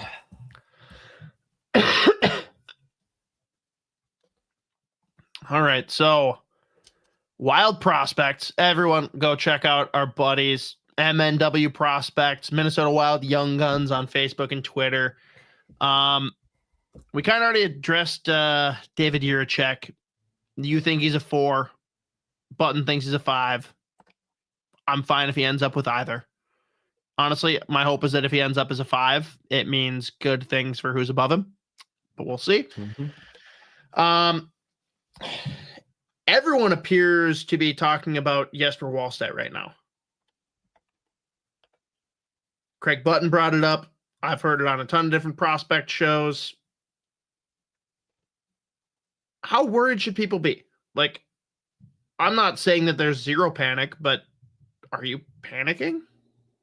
Well, I mean, just given the last year, like how bad it went all around for him and how like crazy it was. And this again goes back to the shit we talked about with Iowa too, where it's like, it really doesn't help a goaltender when that situation down there is as chaotic as it is. I don't think you can possibly feel great about like, given how this year went, like, and the fact that he starts that legit 1-way 2-year deal next year. Like, you're obviously not super pumped on the idea of him and Gustin being your 2 guys in the NHL. So yeah, I think Butt mentioned it too. They probably need to go out and pick up a 3rd goalie for cheap. Because like, I don't know how you could watch, or just given how the year went, like, yeah, he's going to play 25, 30 games and we're going to be fine with it. Long term, I'm still not super concerned. Like, you've obviously wanted better numbers. You want him to be ideally like challenging for a spot this year. If they were really planning on going with the 3 rotation, would have liked to see him just be at a better spot right now. Does come back now with how well he's played over? Oh wait, Denmark happened. No. Yeah. Again, long term, I'm still not super concerned. Who knows? Like, let's say if they don't even go out and get that 3rd goalie, like, who knows? Maybe just like gets here and starts working out. I guess you don't feel great about saying that about goalies, but it's definitely just like an uncomfortable spot right now. Just given like the pedigree coming in, but like this year, it's just been like, this was the year from hell for that. Yeah. For a prospect like him. And again, does not help in this situation. Iowa is what it is. All right. There's 3 more guys to talk about. It'll be fairly rapid fire, but Danila Yurov. Where do you want to see him slotted in to start the season? Like, what's the ideal line to have him on? Oh, I have. God. I mean, again, we'll see what happens. It's impossible to know without knowing like what free agents are going to go out and get. Like, sure, current given roster. The fact that like they're, or you can say free agent. Well, that's the thing. Well, it's just like, I wouldn't necessarily want to just immediately throw him at center. I mean, again, he's been really good playing center in the KHL in a pro league. I'm actually a lot happier that he ended up playing over there instead of like signing and coming over to Iowa like 2 years ago. Just given, again, what we've been talking about the last hour.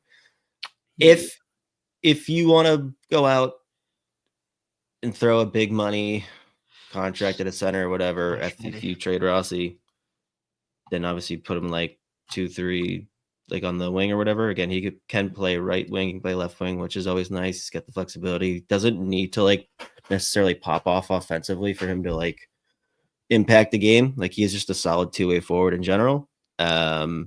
But I mean, again, the thing is, like, it just sounds like they're really putting their eggs in the basket that he's going to come over here and be just a solid center. So, but also though, like, clashes with the idea that they're going to go out and sign a center for big money that's a free agent. I don't know. So I couldn't even, before a free agent, I could not guess where they're going to like where he's gonna land like day All right. one. Who knows? Maybe he'll again be in Iowa for all I fucking know. Fair. Riley Height.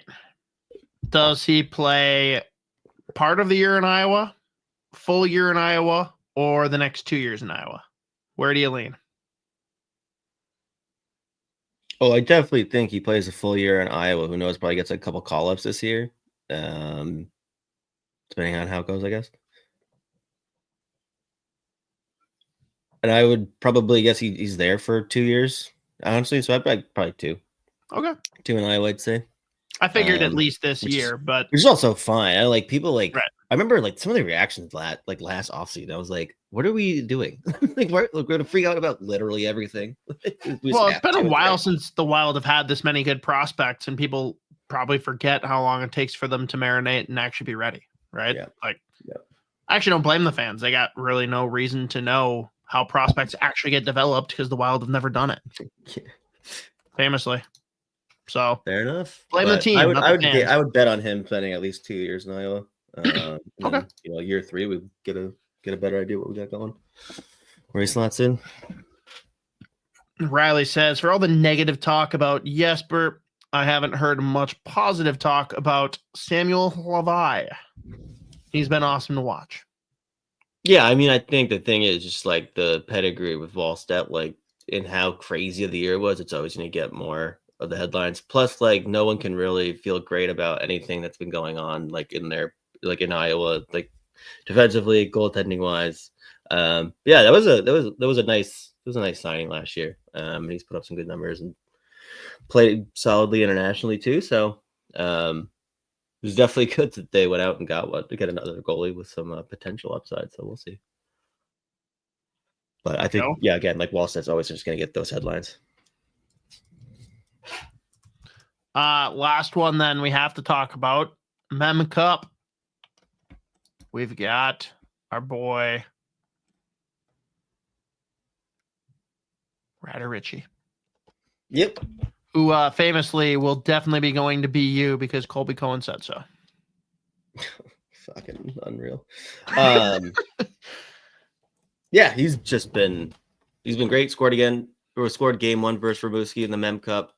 He has another goal tonight in the first period. Tapping. Medicine Hat is just fucking rolling. Even like getting Caden Lindstrom back's been awesome for them too. Dude, I pulled up like the WHL scoring like from the playoffs. Fucking Spokane, who Medicine Hat beat in the WHL final there. Dude, like Berkeley Cat in 20 playoff games, 42 points. Andrew Crystal, 19 games, 41 points. That's insane. I would just laugh at like junior scoring, like junior hockey, like the CHL scoring record. Like it's crazy, but like the fact that they had 2 guys put up 40 playoff points in like 20 or fewer games is nuts.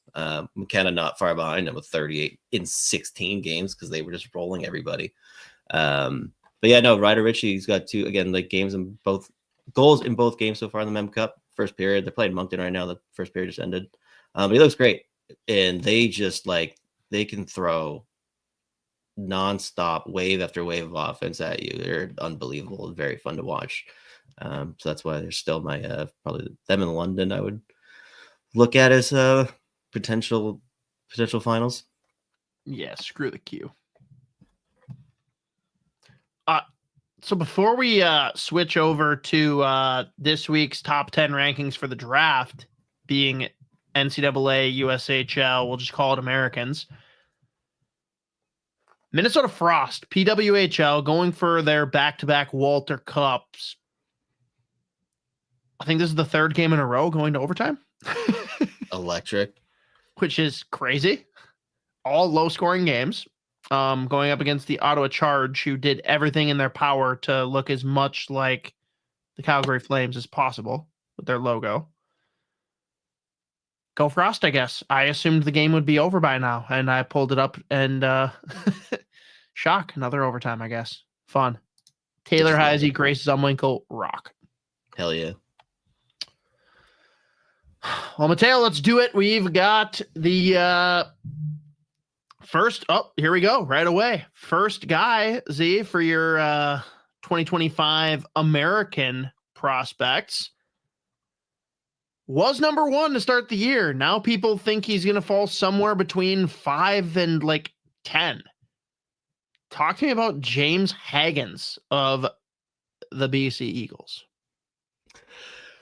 Yeah, I mean, he's like, I've been surprised. I wasn't surprised they started getting stick as the year went on. I'm surprised how much he has, because realistically, he's done nothing to really like warrant crazy criticism. Like, even like I remember I was listening to I was reading like some of the guys from EP and The Athletic were talking to like scouts at the World Juniors this year, and they were like, we were looking for some more like production to really like feel comfortable about having him as like a top 5 prospect or whatever. But, like in college hockey, as a true freshman, playing on like the best line in college hockey, potentially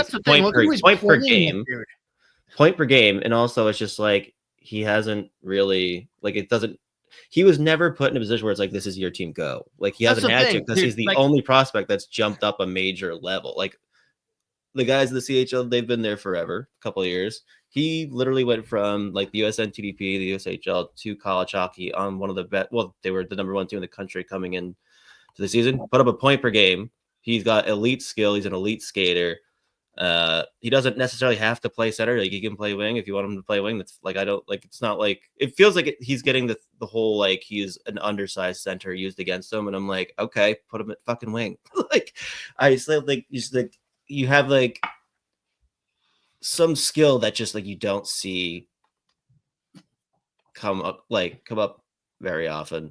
He's like a legit top 6 high upside point per game player, like put up a point per game in college hockey.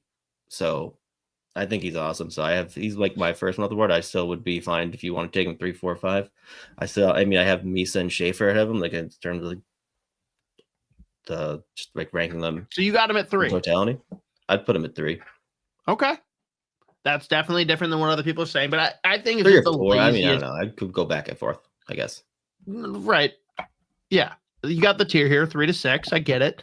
But it's just so lazy to me that people are like, he's not driving play. He's a passenger. Like, he joined the best line of the previous year, replaces Will Smith, 2 guys that are studs.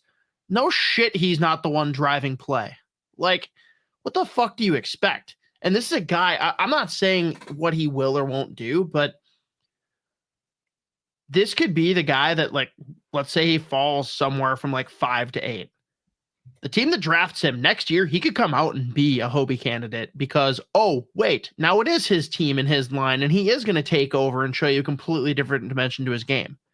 But do you feel like a player like James Hagens is evaluated differently because he came in as the number 1 guy before the season started? Like, is that why scouts are nitpicking and they're saying like, oh, we wanted to see a little bit more from him at World Juniors, this and that? Like, if he wasn't the number 1 initially, do you think people view him the same way?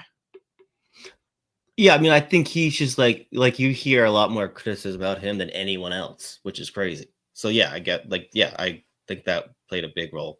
Like the fact that, again, like he's shown, like just playing on like the best line of college hockey also doesn't guarantee that you're going to put up points. Like it's a huge leap going from the NTDP to college hockey as a 17-year-old. Like that's just like doing that's hard. Playing on the number 1 team in the country is fucking hard. But just because you play with 2 of the best wingers in the country on like the best line historically, like that doesn't guarantee that you're just gonna come in and be fine. Like you don't have to, you can just like skate around and like you'll get like your points without trying. Like there's a reason he's play per game. There's a reason he's stuck with those 2 players the whole year. Like at no point did he look out of place playing college hockey. He has like the combination of skill, the skating, like it's like he looks like guys like Logan Cooley, Jack Hughes, like, and he's put up historic numbers at the program too, like that are on par with that. The fact that he took the leap that he took and like no part of his game trailed off, like it is not an easy situation to just jump right into. And he did what he needed to do. Like he won a gold World Juniors, like he scored a game in the gold, or scored a goal in the gold medal game too there. Like he's going to be able to drive play when he has to. So and that's another thing too. Like let's say whatever he gets drafted, I'd have him go back to BC next year. You gotta. And take that team over. Like, just take over. Here's the real question. Do you think anyone from this draft class jumps in? I think Misa can jump in. I think Schaefer can jump in. Can or should? I mean, like, if you told me Schaefer goes back, I'd be like, yeah, that's fine. Because I think he's barely eligible for this draft. Like, he is fresh. Barely eligible, barely played. Like, I'm not bringing when Schaefer preseason unless starts, he he's makes still be a no-brainer decision in training camp, right? Mm-hmm. Right. Misa, sure. I can see the argument either way, but anyone else, like, pretty unlikely. Yeah. I mean, Misa is probably the guy that is, I would assume he jumps in right away wherever he goes. Fair enough. Yeah. No, I love James Hagen's. Very fun player. The combination of the skill, the skating, how well he moves, the difficult plays that he makes at full speed, adjusting on the fly. Like, he is just awesome. So love James Hagen's. For me, he's in the 3 to 6 tier. And who knows, maybe he will drop farther than that. If he just drops to 7, I'll be excited. All right. Number 2 for American-born, or not American-born, but playing in America. We've got Cullen Potter, an interesting guy in his own right with his movement in NCAA.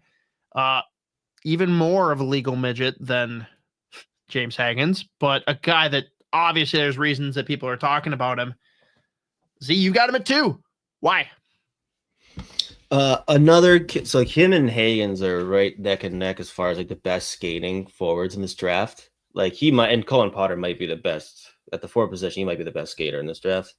Watching him push the play at Arizona State has been incredible. Like, 13 goals, 22 points in 35 games, again, as a freshman, when, like, it was a late decision for him to jump into play college hockey. It was always going to be risky. And, like, that's like the NCHC is obviously a tough environment to play in, but he can play center, he can play wing. I think of the NHL, he's probably a winger, but another guy that makes plays at full speed, and watching him push the pace in transition is very fun. He was incredible at the U18s. I think he ended up top 3 player on USA. I'm just pulling that up. Yeah, he got USA top 3 players in the U18s. But again, impressive numbers for such a young player at Arizona State.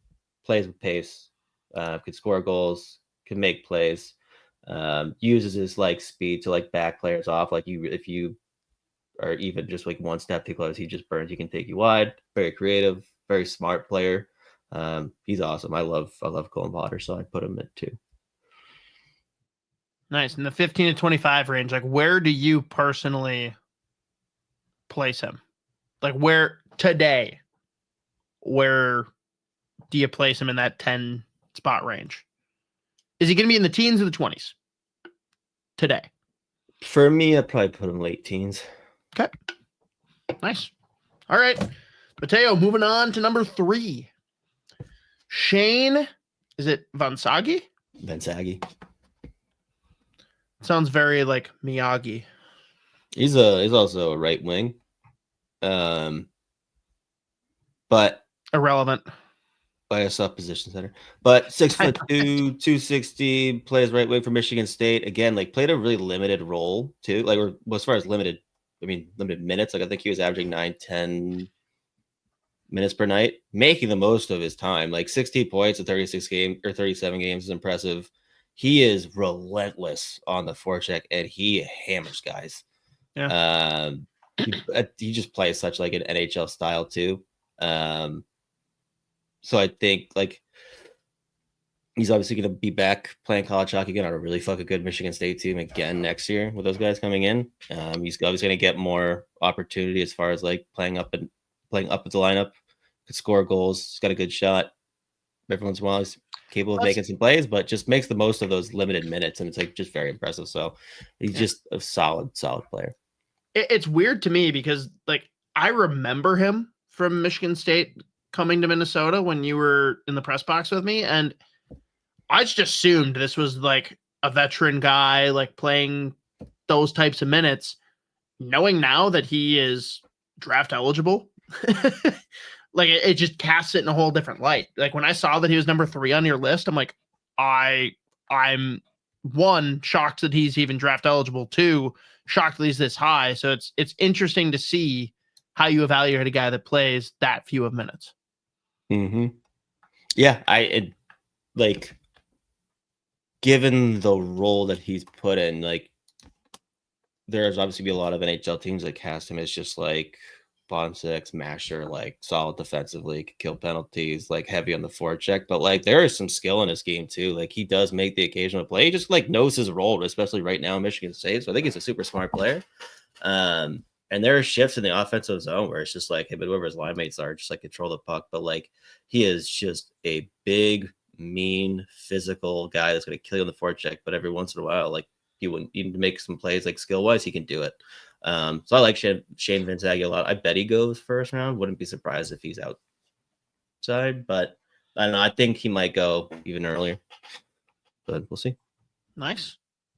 All right, number 4, Logan Hensler, who compared to your way too early draft rankings, I think you had him at like 8, maybe. He's fallen quite a bit, but still right on the edge of being a first rounder by your tiers. Talk to me, like, why has he fallen? Why do you still like him? How does he fit? I think the big question, or like the big concern with Logan Hensler, I still think he ends up going early when he skates. He's a right shot D man. He's 6'2". He can give you a little bit of everything, and he moves as well as he moves. He's gonna go middle of the first round most likely, and you probably feel like you can mold him to whatever you want him to be. I think right now, like industry wide, people have no idea what type of defenseman he's going to be at the NHL level. Like he's not necessarily like an elite power play guy. He has to have offense in there. Like he's got skill. He could shoot. Like he can make plays. And he played pretty big minutes at Wisconsin. So it was just a lot of like hit or miss with him this year. But again, he's a solid enough defender, but he's not necessarily like a shutdown guy. So like I think a lot of people are just struggling with what the projection actually is. I still think he can be a really good 4 or 5 that's going to give you some offense that is like reliable somewhat defensively. But there are games where it's just like a little bit chaotic. You're just not sure. Like the concern is just like not being able to feel confident mapping out what he looks like at the next level. So like I wouldn't be, if you told me he went 15, I'd be like, yep, that doesn't surprise me. If you told me he went 35, I'd be like, yep, that doesn't surprise me. Like it's one of those where it's like there's a lot of runway, I guess. So you could take positives or negatives from that, I guess, realistically. When you have like the intangibles that he has, like you can work with them. But I think just like it's a struggle to figure out what the projection it really is. So the Wild take him in the second round. How do you feel about it? That's great. I mean, you throw him in there. Beautiful. All right. Number 5. Sasha, is it Boumediene? Mm-hmm. All right. He just, even before just to talk about as a player, he just went off at the U18s. Ended up defenseman of the tournament, most points with 14 in like 7. Where did I just had? Oh god damn! I just had it up. Oh yeah, 7 games, 14 points, included a 6 assist first game. But he's got just the Howitz from the back end, offensive D-man, 6'2", 180. Struggled at the beginning playing like college hockey this year. I didn't know he was coming over to BU this early. I think the original plan may have even been for him to come over in like a year from Sweden. But once he kind of figured out his role, got established, he looked really good for BU, played pretty big minutes as he got more comfortable. Didn't put up crazy offense. I think given the fact that like next year you're probably not going to have Hudson in front of you at BU, like I would imagine. You don't think Hudson's there next year? I don't know. I can't. I honestly, I have no idea. I'd be surprised. I don't know. Who knows? But good for other college hockey teams, I guess. Yeah, true. But I mean, also like Willander won't be there. He was a big minute muncher for BU. Is Willander out? I think he signed. But so either way, there's going to be more opportunity for him to play more minutes. I think he'll probably potentially even like double that point total because he's got the offensive ability. He skates really well. He's got the size. He can play physical too. At times leaves you wanting more defensively. At one point, this was like probably like a top 15, top 20 pick. But the Hlinka did not go well for him. And then again, like he started off college hockey pretty slow, but looked significantly more comfortable as the year went on, and obviously was phenomenal at the U18. So I think that's also going to really help his draft stock. Wouldn't be surprised to see him go in the first round.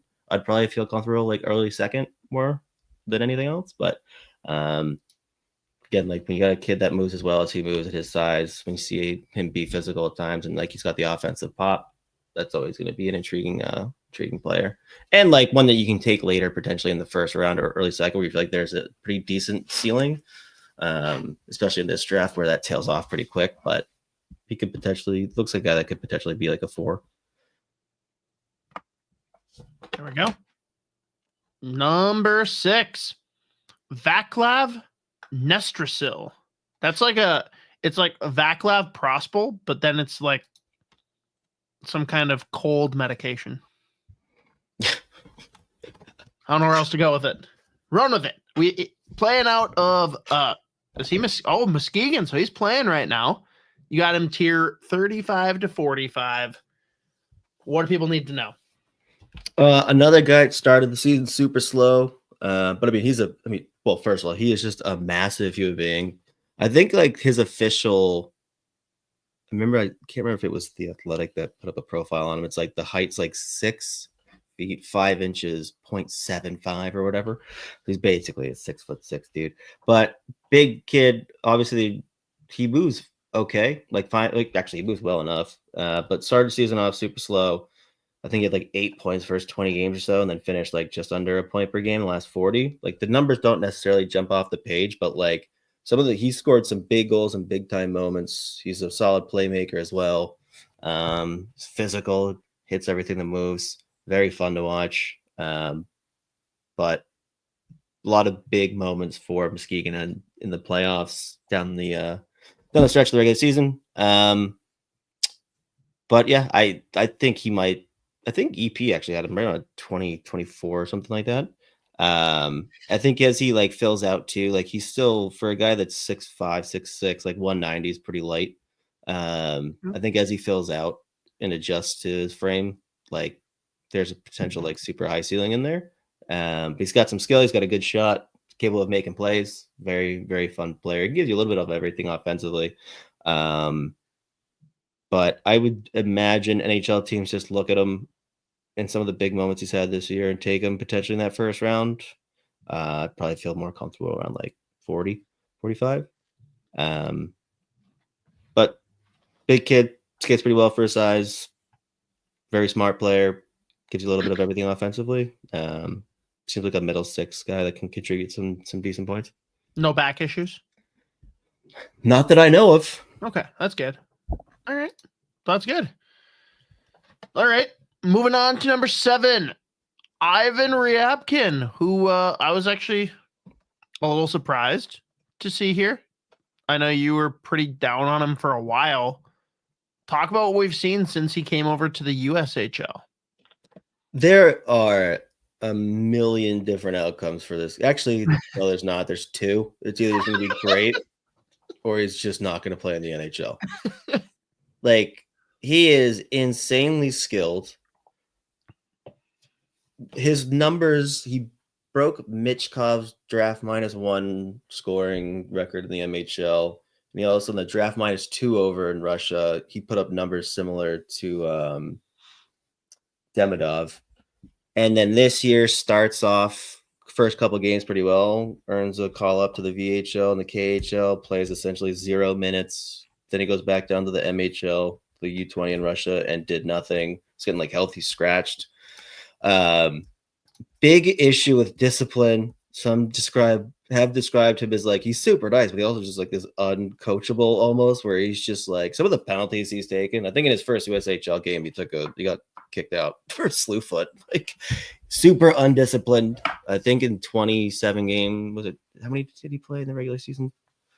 27 games. Yeah, 70 penalty minutes, couple game misconducts. Like he's just like super undisciplined, but like ridiculously high upside as far as skill and offensive like potential goes.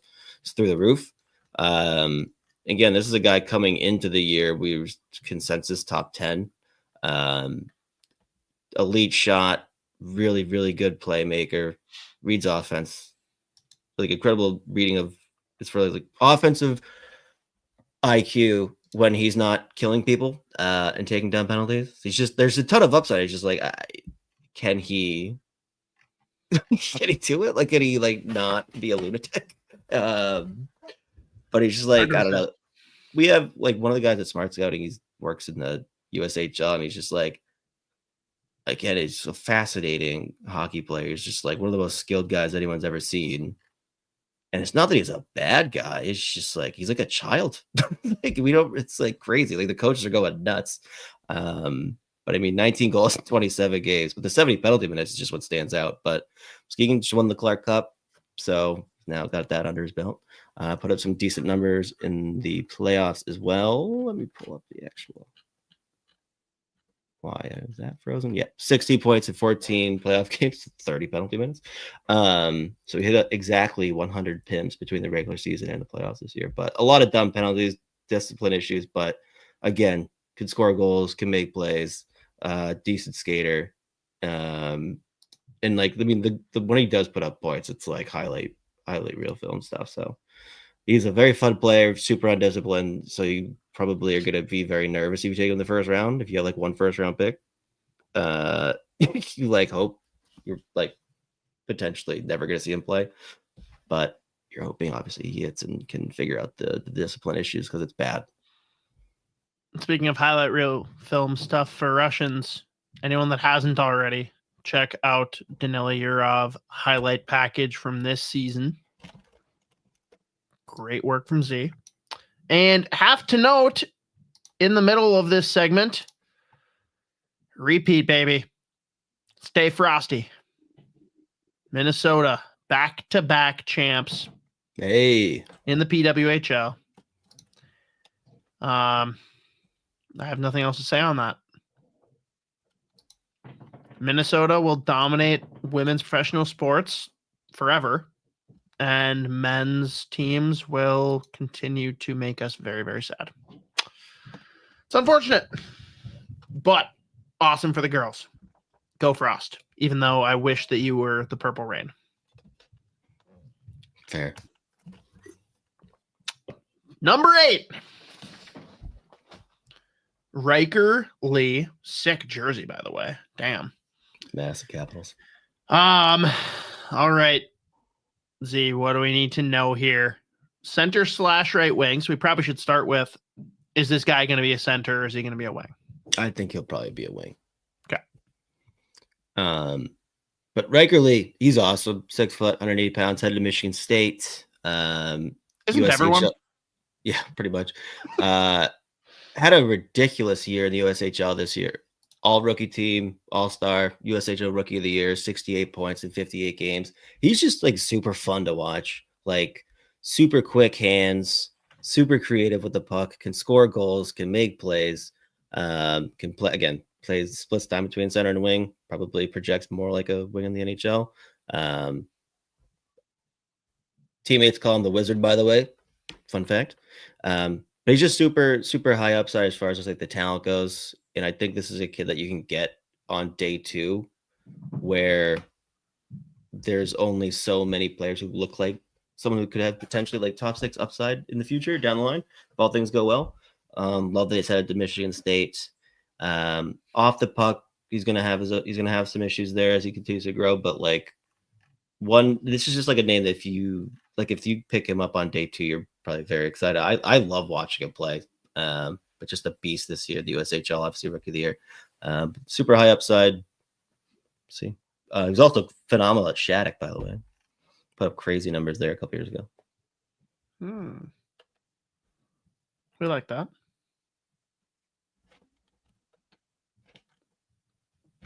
All right. Number 9. William Moore, 6'2" center from the USNTDP. Let's hear it. Yeah, You had him way higher, by the way, in your way too early draft rankings. So yeah, talk and what like happened. the predictable thing happened with the USNTDP where it's like you don't really get a great read on any of these guys now, just given how like not great the team was in general. Right. He put up decent enough numbers. Would have liked to see him produce more. Let's see, with the NTDP, 59 points, 64 games. Then they were playing in the USHLs 21 and 25. Was really good at the U18s, which is nice. Put up some good numbers there. Yeah, 11 points in 7 games. But he's a super creative, skilled centerman. Decent enough as far as like this two-way play goes. But this year is just always tough. This year was just tough to just gauge any of the program kids. Which will say the same thing with the next kid too. But he's 6'2" center, skates pretty well. It's got some legit upside as far as like the skills scoring goes. Headed to BU, I think, if I had that right. Hold on. BC, sorry. Next guy's going to BU. So this would be a real nice player for them to pick up as well. Should be able to go there, produce next year. Should find himself in a pretty good situation with solid line mates. But it was just a tough year to gauge anything in the US with the USNTDP. Just not a great group. But another guy that came into the year with super high expectations, super high pedigree. Just it is what it is with the program this year. But numbers weren't terrible. But you've got a high upside player there. I wouldn't be shocked if he still goes first round, I think. Because he has the pedigree, so you probably take his environment into account when you're making that pick. But 6'2" center, solid upside. Probably don't hate a late first round swing if you're a fan of a team that does that. He's fun though on his day. Do you think the fishbowl holds him back at all? People are saying, All right, rounding it out. Number 10. Another USNTDP guy, another center that's over 6 foot. So he's a giant. Tiers 50 to 60. Jack, is it Murtaugh or Murtag? Just Murtag. I assumed when I read it the first time it would be but it's Murtag. Just get rid of the H. Yeah, I don't know. But 6 foot centerman, just right around 200 pounds, put up 53 points, 56 games with the program this year. Probably a guy that ends up going late first still. Heavy shooter, flies up and down the ice, works super hard. Little inconsistent until the end of the season. He kind of finished off pretty strong with the program. But there's a ton of upside. Just again, another guy that flies up the ice, got some two-way ability, physical. Works super hard. I probably would even just given production versus expectation, I'd probably even flip these two if you were to ask me again. But hey, Z, let me ask you again.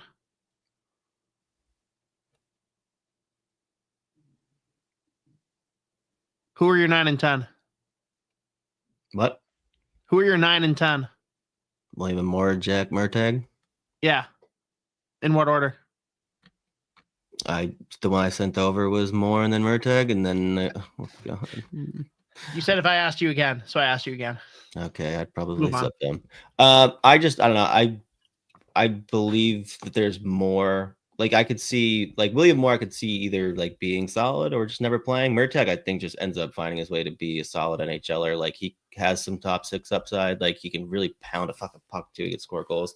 But he also just like works super hard. So if you have him in your bottom 6, he's gonna fill a role there too. But so again, I'd probably flip him if I sent the over list again. Sure. But he's a fun player. He was really good down the stretch too. He was pretty good in somewhat limited role to U18s. Still played like 15, 60 minutes a night, but yeah. Nice. All right, that rounds out the top 10. You did give 8 honorable mentions. There's 2 in particular I want to hear about. First one, of course, right here, and for our boy Cole, no Mason West. Yeah, I should have just thrown him in there. What if just for the clicks? Just cause. What a fascinating player. Is he a hockey player? I don't like the fact that he could just he's like, we'll figure it out. I don't know yet. It's insane. Like he's getting D1 football offers. I mean, he's just an animal. Was he? Yeah, 6'6", 207.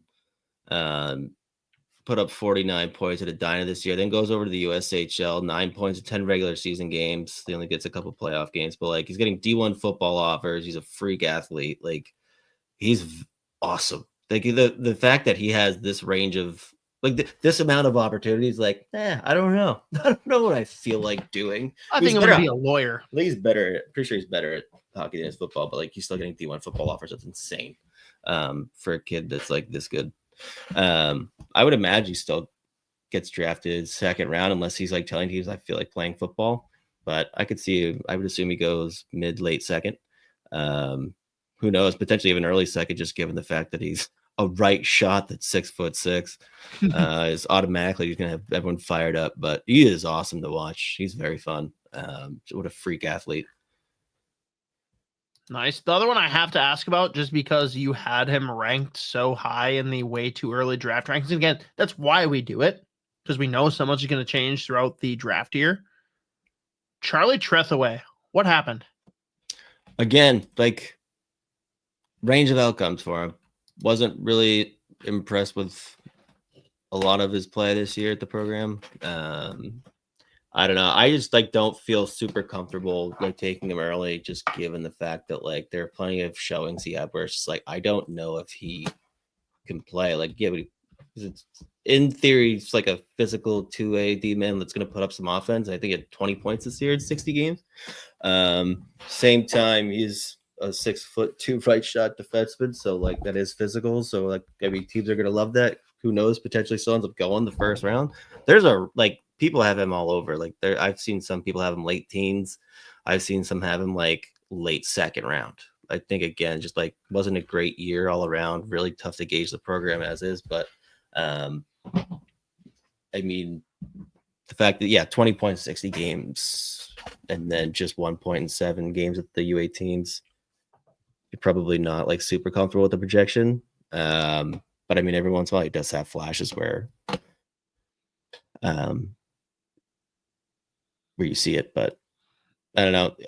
If he can be a reliable, just like play killer, play stopper, like through the neutral zone, because he's a good skater at his size. That's going to be a big key for him. Like at this point, he probably just projects as like a solid, like shutdown guy if he pans out. Where's he going? He's headed to BU, I think, right? Yeah, BU. I knew it was one of the Bostons. I can never remember which. I fuck them all up. I constantly do this. Like the like half of the program's going like BC or BU. Right. Okay. Well, there we go. That's a wrap. Solid roundup for the Americans. Not as strong as we've seen in recent years, but still some great names in the mix. The one I got to ask you about, Z, because I've seen it pop up everywhere. I know you've said positive things. He's probably going to be brought up most episodes now moving forward. Where do you stand on Roger McQueen? Like there's people that have him going like 4th. There's people that have him going 20th. Where do you stand on Raj? I mean, there's an insane upside with the player. The injury is just going to scare the shit out of you because that like he only had a handful of games when he came back that he looked like the same player. The thing with him is just like he was a massive like kid with some skill leading up to like the end of last season, and then out of nowhere he's like his skating like took a huge step forward. He was like really good defensively. Turned himself into just like a solid 2-way centerman that's super physical with like legit skill, high upside, and then the injury misses almost the entire year. And those first 10 games before he got hurt put up crazy numbers, like 2.5 points per game before he got hurt, and just hasn't looked the same since. But I would feel comfortable in the teens. If you take him top 10, like you're really banking on like the growth that he showed end of last year, early this year, as being like who he's going to be, but like just has not come back the same way. But the injuries, I think it was a back injury, right? Yeah. It's back, yeah. It Is it should scare weird the that shit out of you. I'm like sitting here with Pittsburgh at 11, and they're going to go to the combine, and you're going to learn things about his health. And if he makes it to 11, I'm going to be like really nervous if they take him because like, okay, what's everyone know? But also if he gets taken at like 5 or 6 and be like, God damn it.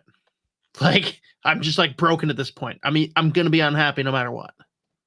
I mean, I like it again. It's risky. I probably feel more comfortable in the team, but like, let's say, like you brought up Pittsburgh, if they like, you would love to get him. Like, you take him at 11. I'm still like, yeah, that works. Like that's with the upside that he does have, and I do like. I think it's somewhere that, like I